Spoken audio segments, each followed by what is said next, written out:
7 micro habits that improve my life. I'm gonna be sharing with you 7 things that completely has changed my life, and over time it has improved my life. But before that, show reel.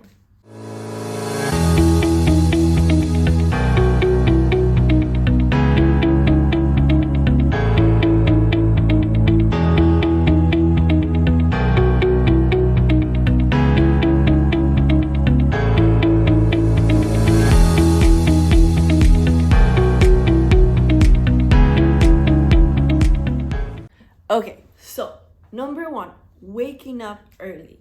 Studies has found that it is very, very, very powerful to be able to wake up before sun rises. And why is that? Have you ever had a moment before in your life where you tend to wake up late? Maybe you wake up at 10, maybe you wake up at 11, or even you wake up at noontime.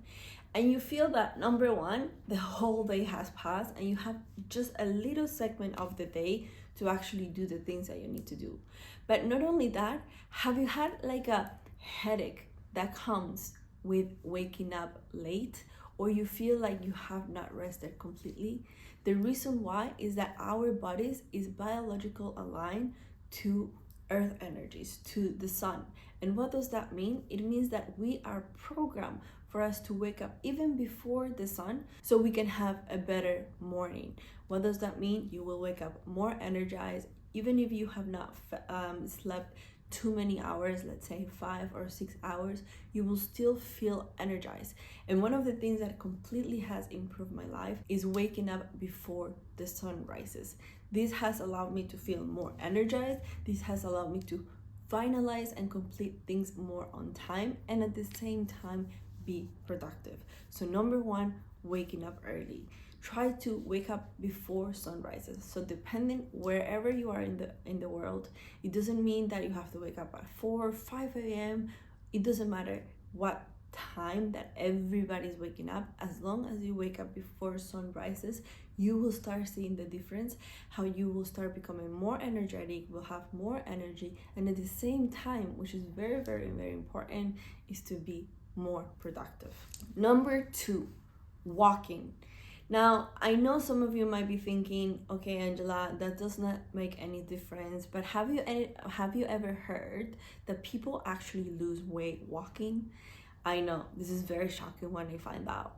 In reality, it doesn't matter if you want to lose weight or not to lose weight, but what happens when you actually walk every single day, at least for 20 minutes, 15 to 20 minutes, you tend to have more clarity in your mind.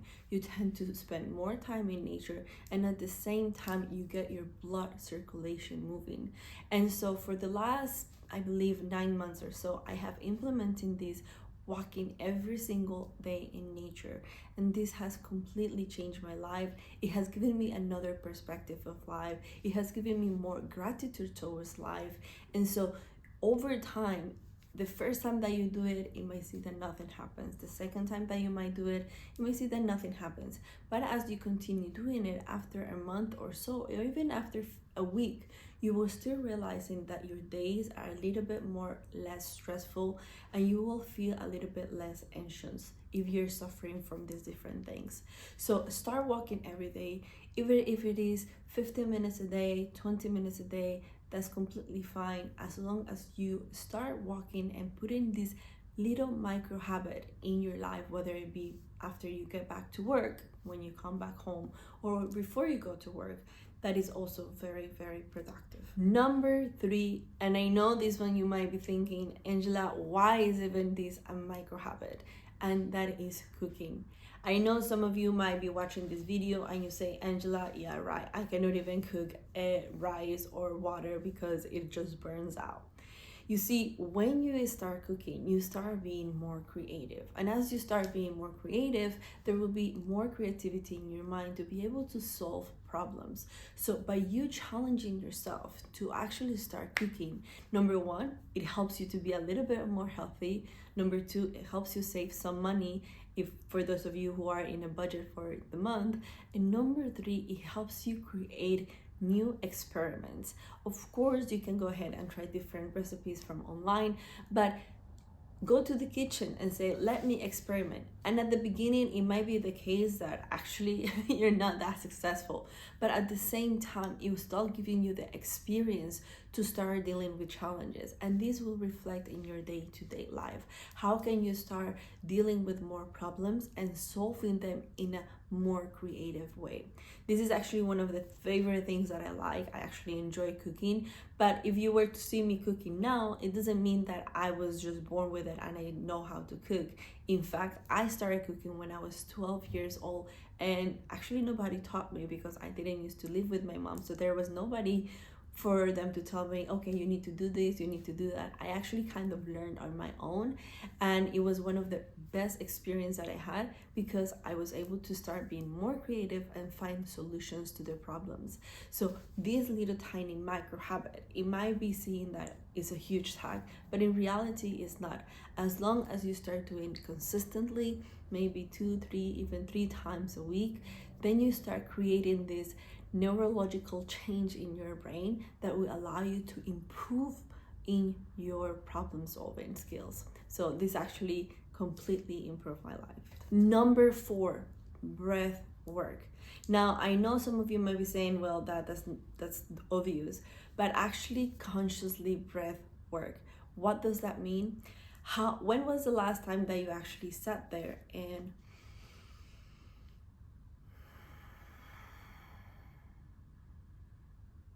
one more time.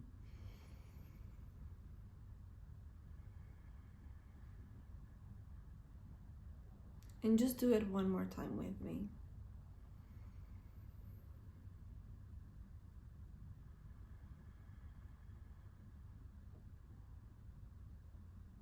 How does that feel? Type inside the chat. You see, it is proven that we are humans, and it is proven that we need air in order for us to keep on living. The moment that you stop breathing, that's no longer a you, right? You are no longer capable of living. So breath is equal to life. Life is equal to breath.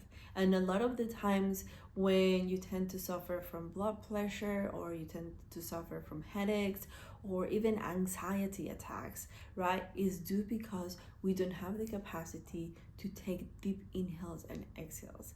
The more you start becoming consciously to breathe, this completely, number one, clear your mind from any declutter, whether you are going through a difficult moment in your life, whether you're not that positive thinking, whether you're battling with anxiety, or whether you're battling with overthinking, right? Those of you who might overthink things a lot, this is a great way to start breath work because it will help you cleanse your mind, calm your mind, and at the same time you will start giving oxygen to your organs, to your body, to your brain, for you to think clearly and not feel overwhelmed overall.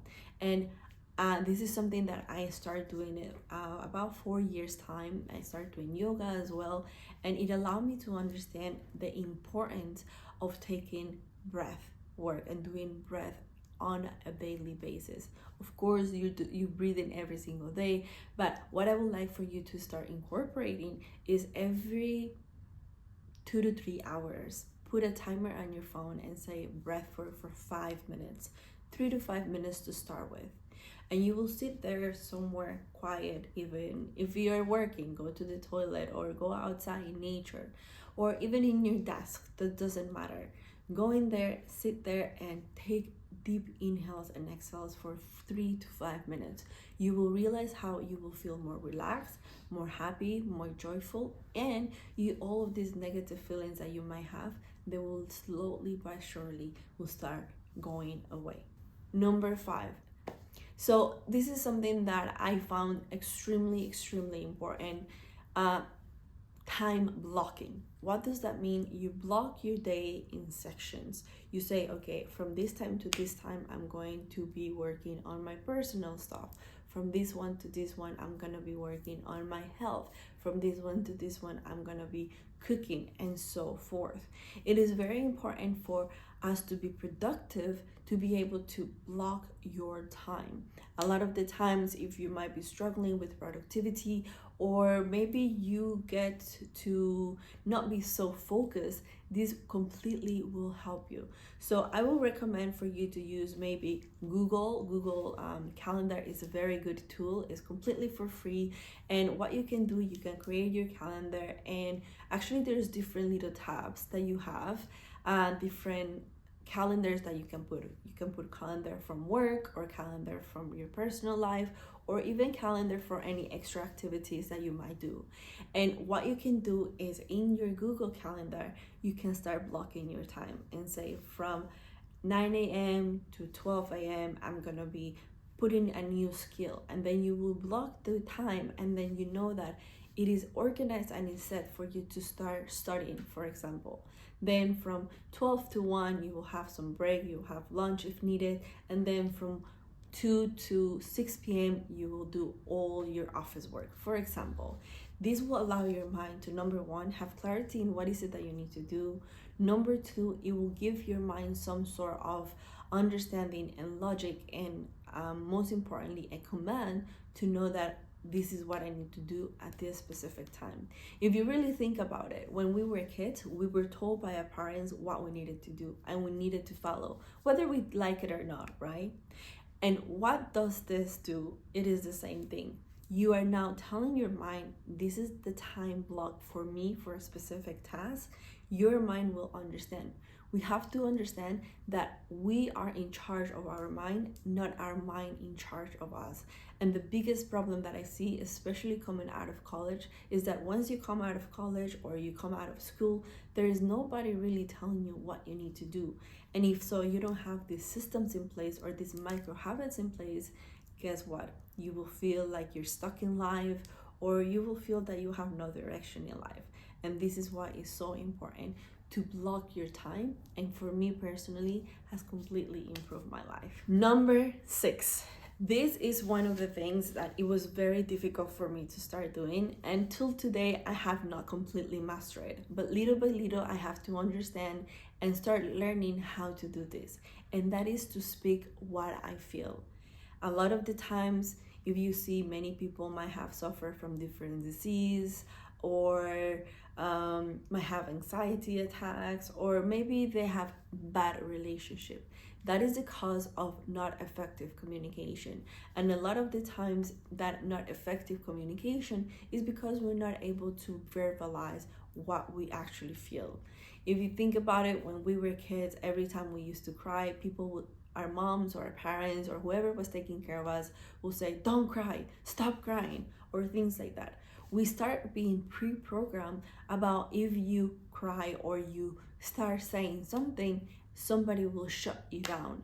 And this is why throughout your journey, throughout you keep growing and growing and growing and getting older, instead of actually freely speak up your mind, you start putting down your emotions and putting down your thoughts. And most of the time you might not feel confident, you might feel that you're not worth it, you might feel that whatever you have in your mind is not worth saying it, because somebody back then told you, stop it, don't speak, or don't cry, right? And so for me personally, I've struggled this with my whole entire life, whether because it was school, whether because it was my parents, or whatever the case might be.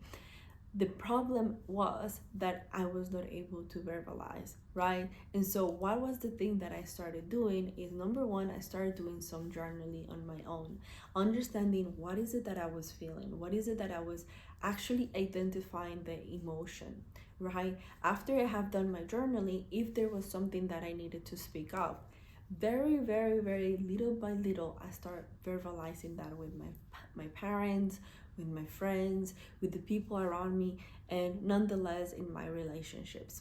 Especially if you are in a romantic relationship with your partner, it's very important to communicate how you feel about something. It doesn't mean that other person needs to change, or it doesn't mean that something needs to happen. As long as you can communicate and you let the other person know what is happening in your world, then that communication or that relationship will get better. A lot of the times we might think that people might not what we think, but in reality that is not the case. And it's very important to, number one, identifying what is it that you're feeling. Number two, start speaking little by little about those things. I can guarantee you that little by little, this will improve your life and your relationship with yourself and the relationship with others, and ultimately to be able to improve the relationships in your work or with other people around you. And last but not least, and this is something that you will need to little by little kind of get used to it, especially if you're someone like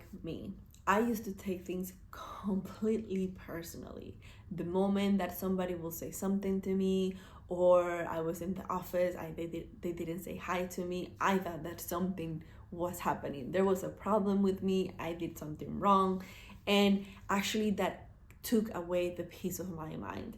And as I continue to grow, I realized that not everything, and I mean that, and I don't want to pop your bubble, but I'm going to pop it. Not everything revolves around you. And what does that mean? Everybody has their own problems. Everybody has their own things. And when somebody out of nowhere comes up and tells you something, know that this is not going towards you directly. A lot of the times people tend to speak their mind because they might have a frustration, or they might not be confident in something, they might have a fear, and they tend to take these things on other people, right? A lot of the times people who are maybe bullies or maybe who treat other people not that great, it's not because they hate you or something, it's because they might see something in you that might remember about them or they might not like about themselves. And a lot of the times, honestly speaking, most people are not aware of this, but because you're watching this video, you're now going to start becoming a little bit more aware. And this is not for you to start judging people, but to start being more compassionate and understanding that, hey, they might be going through something, that does not mean that it's towards me. And understanding this concept of being kind with people and understanding that, hey, maybe they're going through something at home, or maybe they just received a bad news, or maybe nobody when they were being raised told them that, hey, I love you. These little significant words can completely change someone's upbringing, and so you don't know what they're going through, right?